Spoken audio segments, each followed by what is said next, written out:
A warm welcome and thanks for joining us on the Saturday edition of The Agenda. The big story this morning, the Freedom Front Plus has launched its election manifesto in Pretoria, calling for a stop to the expropriation of land without compensation.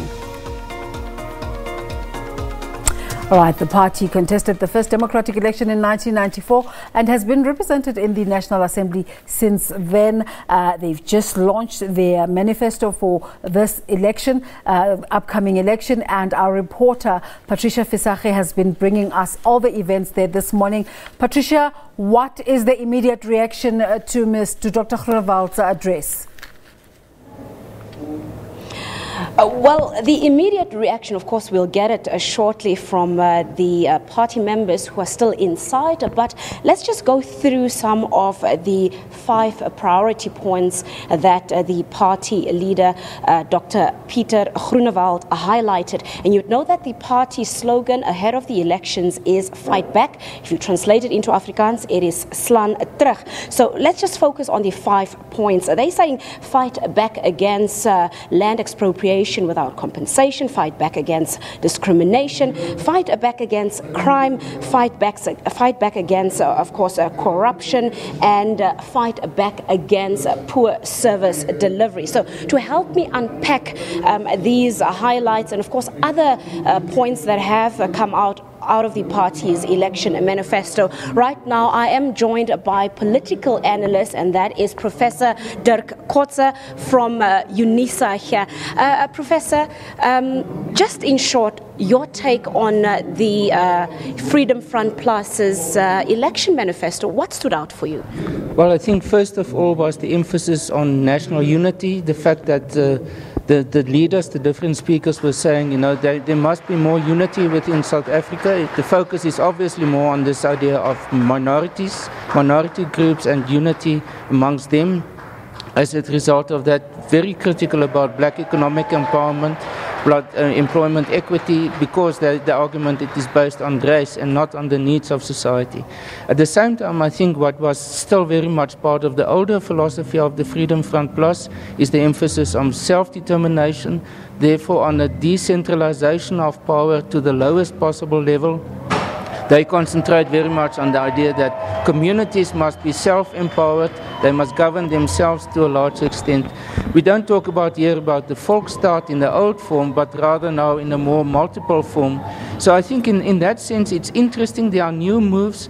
Peter Marie's supporters we saw here, quite a number of them. So this is something quite new for the Freedom Front Plus. And of course, we expected the party to come out very strong in terms of their stance, their position on stopping the government to go ahead with plans of land expropriation without compensation. That was a given that they would focus on that very strongly.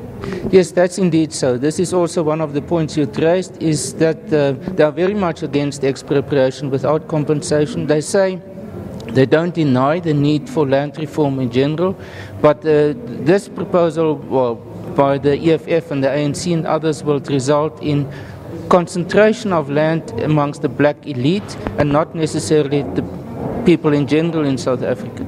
So from that point of view, they want to have a different approach which still provides security of property, but at the same time a broadening of access to land in South Africa. Dr. Groenewald also making the comparison, telling his constituency there in that manifesto address that if government does go ahead, and when we say government, of course, we're talking about the ANC, they're the governing party. If the ANC is allowed to go ahead with land expropriation without compensation, he makes the comparison that it would result in the same effect as black economic empowerment, which his party believes has not actually achieved its goal and mandate. How do we interpret that exactly? Well, because they are in principle against sort of race-based policies, whether it is about land, whether it's about black economic empowerment, whether it's about employment equity, they are in principle against it. So they would say this is not to the benefit of the population or the society in general, but it is favoring certain parts, and it is he calls it the black elite. So from that point of view, he sees it as something which they cannot justify as a party. and also their supporters not. At the same time, he warns, which is a very typical warning, is that it can lead towards something like Zimbabwe as we see it at the moment. That's obviously not something new, but I think it is sort of warning tactics that's being used. But I think that the one point which is important is that he says, well, land reform ultimately is necessary. It is the mechanism that they are very much against.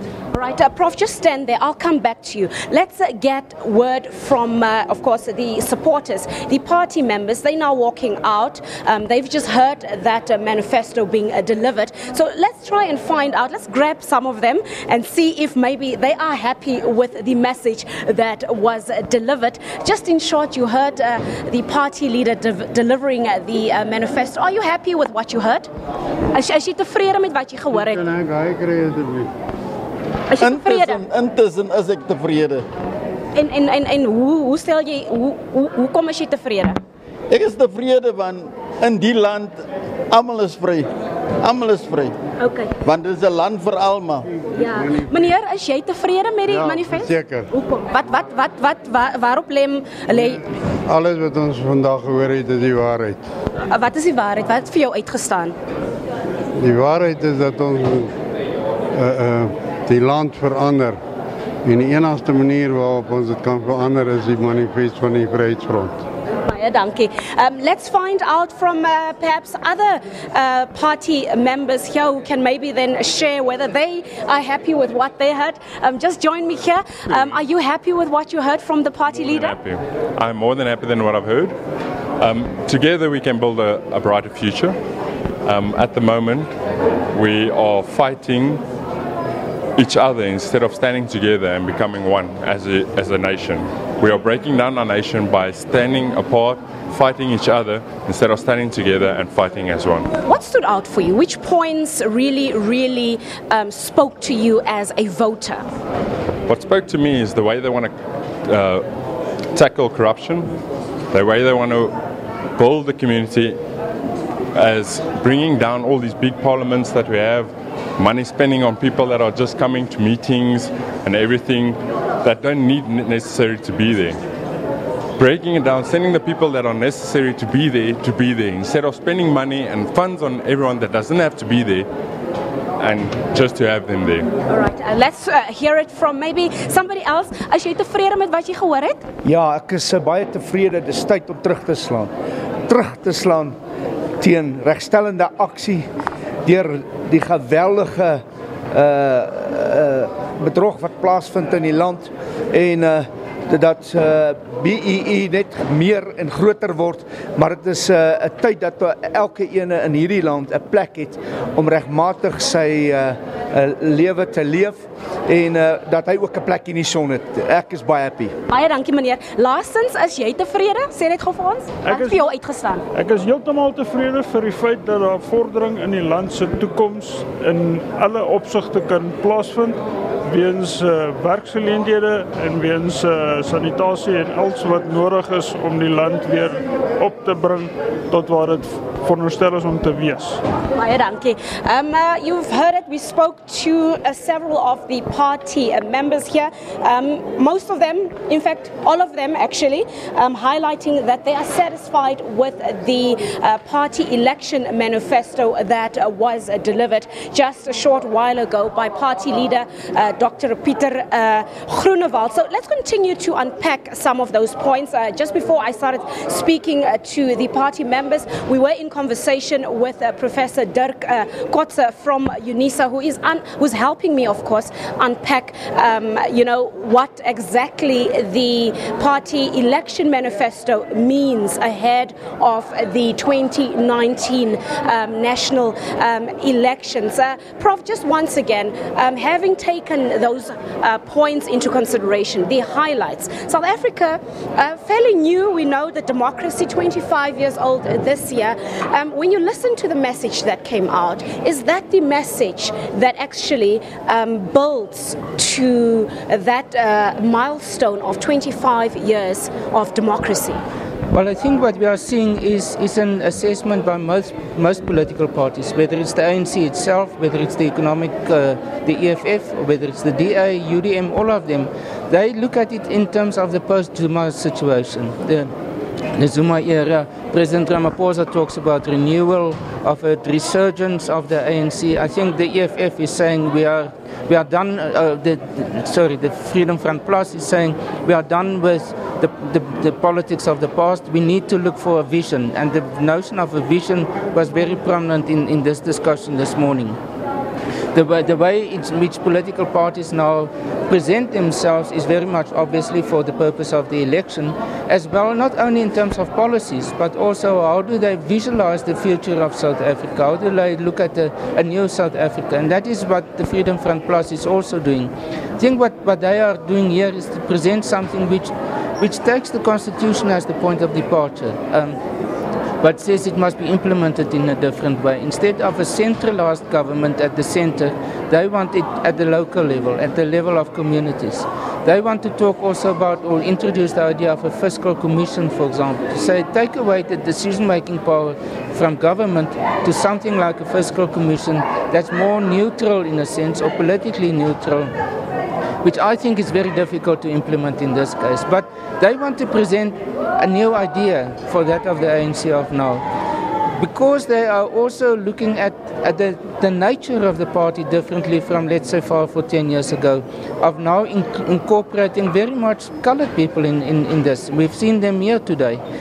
So it means that the party must position itself, present itself in a different way from the Freedom Front Plus of 1994 of General Constant Viljoen. The idea of a Volksstaat was not mentioned at all today. So I think this makes this today quite interesting for me, for example, to see how the party is redefining itself to a large extent. And that vision of transformation, perhaps, that we see the party moving towards very slowly. As you said, we're now seeing diversity in the party. Previously, you would see lily white party, traditionally white Afrikaners, but now you see, 1 or 2 black people that are part of the party, a lot of colored people that we also saw coming through, and them also saying that they've got confidence in the party. Yes, well, that is what we've seen here today. The judgment obviously will be the 8th of May. To what extent it really manifests itself in terms of the results. We must remember this is a very small party. It has in 2014 received 0.9% of the total votes, just over 160,000.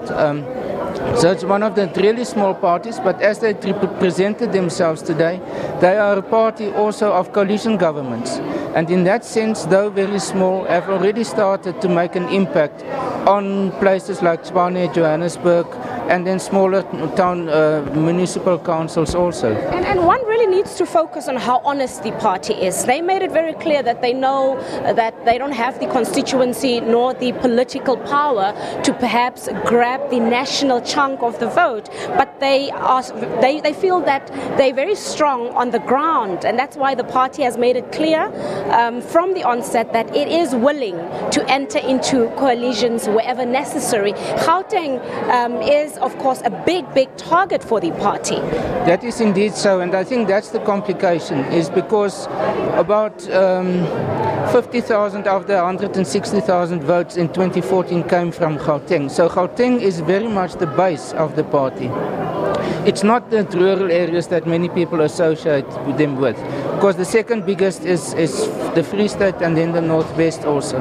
But the problem is because all the parties compete for Gauteng, it's also the province where the EFF is the strongest, as the second, and for the ANC is the second strongest party. So it becomes a highly contested province, and that makes it difficult for the EFF to take it further in Gauteng. So that is the challenge, therefore, to go to provinces like the Western Cape, where the Freedom Front was not very strong in the past, by reaching out to the colored communities also.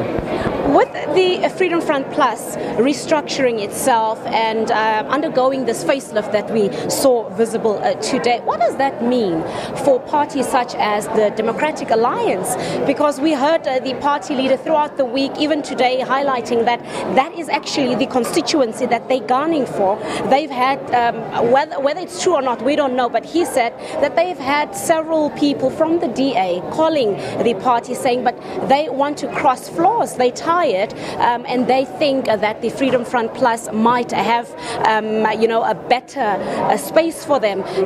Can we really take that, and how do we actually mitigate that message? What does it mean for the DA?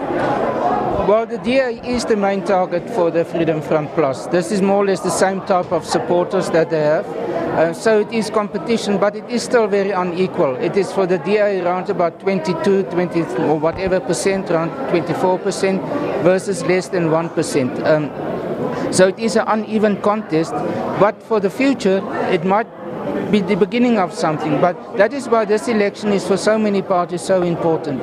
Right from the top, from the ANC down to the small parties with less than 1% support. Whether this is a turnaround period for political parties, or whether, like with the Freedom Front Plus, they have over all these years actually maintained their level at around about between 0.7 and 0.9%, and whether that trend is going to continue. Only the election results will tell us. And the voter, the South African voter has matured. We have seen how vocal the average South African has become, and how they're more in touch with what's happening on the ground, perusing the Constitution again. And really that strong culture and spirit that we see emerging from the ground, and how citizens are actively involved in holding not just the government responsible and accountable, but every political party is put under immense scrutiny. Yes, that's indeed so. But you know what has helped parties like the DA and the EFF is the fact that they could use the courts also. The Freedom Front Plus is slightly too small to really, in terms of finances and resources, to really be able to use all the opportunities available for opposition parties now. So what they do is they stand together with different opposition parties, like the UDM, like the DA, and not so much with the EFF, but, for example, to become part of the coalition governments. And I think that is the way forward for the foreseeable future for the Freedom Front Plus, is to, as a small party, to try to use their influence in coalition situations in order to make an impact. All right, thank you so much, therefore, for your time, your inputs, and of course that superior knowledge that you have shared with us. That, of course, was Professor Dirk Kotze. He's from UNISA, political analyst, helping us unpack the Freedom Front Plus's election manifesto that was delivered a short while ago by party leader Dr. Pieter Groenewald. I think there's not much more for me to say, but for us to wait until the 8th of May and see what exactly the decision will be from the people on the ground, and that is me and you, South Africans, who will be going to the polls. From me here on the ground and the rest of the SABC team, I think let's give it back to studio. Patricia, while we have you on air, having covered the different manifesto launches, give us a sense of the subtle differences that you were able to pick up between the different manifesto launches. Desiree, it's very noisy here. I honestly could not hear your question at all. So I'm not sure if I can just move, then you can repeat yourself. I really didn't understand exactly what you were asking me. If you can just repeat that question for me. Just your experience in having covered the different manifesto launches and the subtle differences you picked up from the different political party launches. Okay, the little that I could hear, I think you're asking me about the difference in terms of the other political parties' manifesto launches. Well, of course, as you heard, this is a very small political party compared to the three big ones that we know, and that, of course, would be the governing ANC, the Democratic Alliance, the EFF. So very intimate, different, of course. As I said earlier, traditionally we are accustomed to, seeing political parties pull these big crowds at big stadiums, and they fill them up. The mood is very electric. The atmosphere, the energy is on a different level. We see thousands.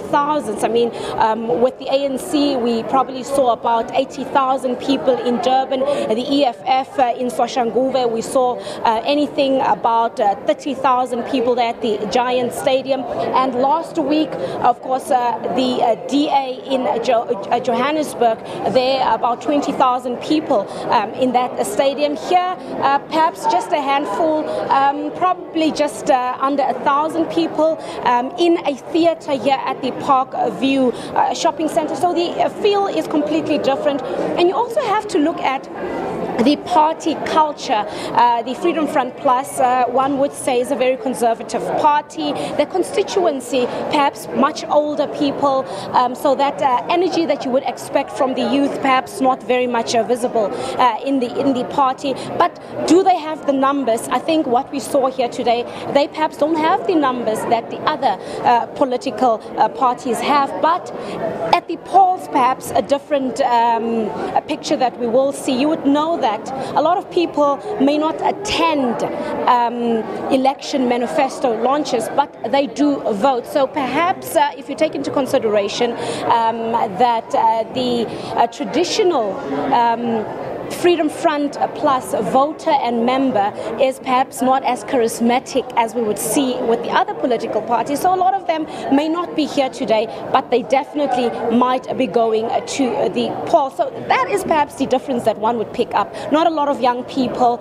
and they don't have that traditional culture of activism, that culture of singing and uniting in song. So they do things in an intimate, in a very quiet, straightforward manner. But it works for them, and that is how they have done it over the past 25 years. Now, Desiree, of course, you would know that the party is also celebrating 25 years of it being in existence, as it was birthed in March in 1994, at the time heading to the first democratic elections, of course, 25 years ago. So the party says that they know that they've lost a lot of political grounds over the past 25 years, but they feel that things are changing in South Africa. They feel there is a new political opportunity. There is a new chance for it to make strong political inroads, in particular where it feels that the DA, that the party feels that they share a constituency with.